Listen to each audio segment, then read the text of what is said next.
welcome to Organizational Diagnostics and Health. At Bethel, we share a passion for teams, groups, and organizational settings that invite us to be our very best.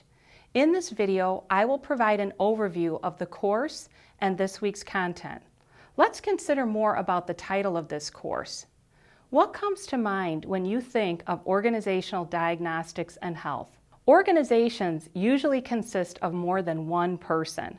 Generally, it is a group or team of people of any size that are out to do something they can't do solo. They can't get to the vision on their own. The health speaks to the environment of the organization. What kind of culture and climate are people creating together? Does the environment impact people positively or negatively? Diagnostics is the assessing of the health of the organization. Does the climate and culture create an environment that is poor, better, average, good, or excellent? Is the organization moving forward or backward in terms of healthiness? Organizations can be shaky, firm, or somewhere in between in their healthiness and ability to move forward. So let's consider why diagnosing organizational health might be important to your leadership. Organizations are either moving forward positively or losing traction or downright stuck. Being stuck too long means losing ground. People are like this too, and organizations are full of people.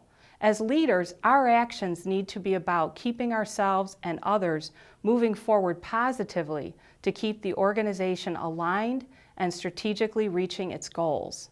Have you noticed how important the organizational climate, culture, and environment are to moving forward? We are asking you to reflect upon this in this course. The healthiness of these areas can allow for progression, and the unhealthiness can hold us all back and maybe even keep us stuck in a negative cycle for a long time. Lencioni describes organizational health as clarity. That means there's an absence of constant chaos and confusion. Sure, every organization has some level of tension, yet healthy organizations work through the tension to get to clarity. The first discipline of clarity is building a cohesive leadership team. Cohesive teams function collaboratively and require individual ego modification. Overall, this means that no one person gets his or her own way. That helps to build trust rather than erode trust. Sure, there's a healthy level of conflict and tension, yet the air gets cleared between people. The air is not left stagnant between team members while it negatively affects everyone else in the organization. Leadership team members are collectively committed and hold each other accountable to agreed upon team results. The leadership team takes this clarity of vision, mission, and values to the rest of the organizational members. There's a two-way communication to move the vision, mission, and values to every other area of the organization.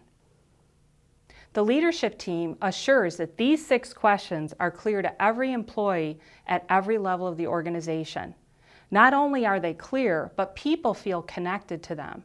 Employees understand the organization's response to each of these questions, and more importantly, each person knows his or her purpose and role and how they fit in with each of these questions. So employees see and experience a personal connection to the 6 questions. Additional clarity is created as the systems and structures of the organization align with the vision, mission, and values rather than hold them back.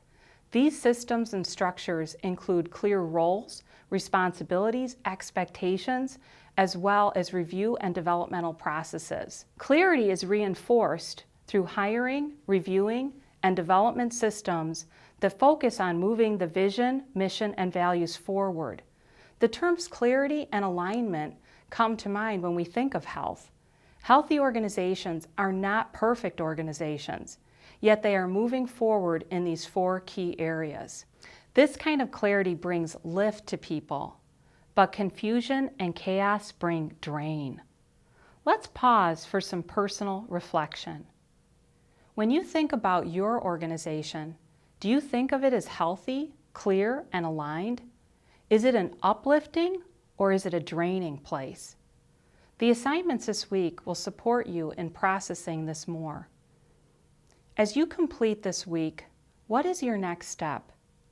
What steps can you take to contribute to the health of your organization? Consider the assessments you have taken so far.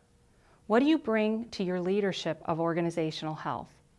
And let me offer you this word of support as we consider our faith. In Philippians 2, 1 through 11, Paul exalts Jesus for his leadership role model. Paul asks us to be humble like Jesus rather than selfish and conceited. He asks us to look out not only for our own interests, but also for the interests of others. Paul uses Jesus' impressive leadership qualities as the example for us. Jesus served, suffered, and sacrificed on behalf of the greater good. Then, God was the one to promote and exalt Jesus. How does this relate to us as we diagnose and lead organizational health? Well, Jesus' impressive leadership qualities have stood out and impacted people for thousands of years. They will continue to impact people through us as we diagnose organizational health. We can also lead by serving and sacrificing on behalf of the greater good. We can also be considerate of the needs and interests of others, not just our own.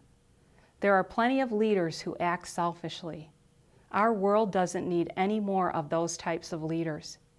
I pray for God's presence as you humbly serve, sacrifice, and lead organizations into greater health.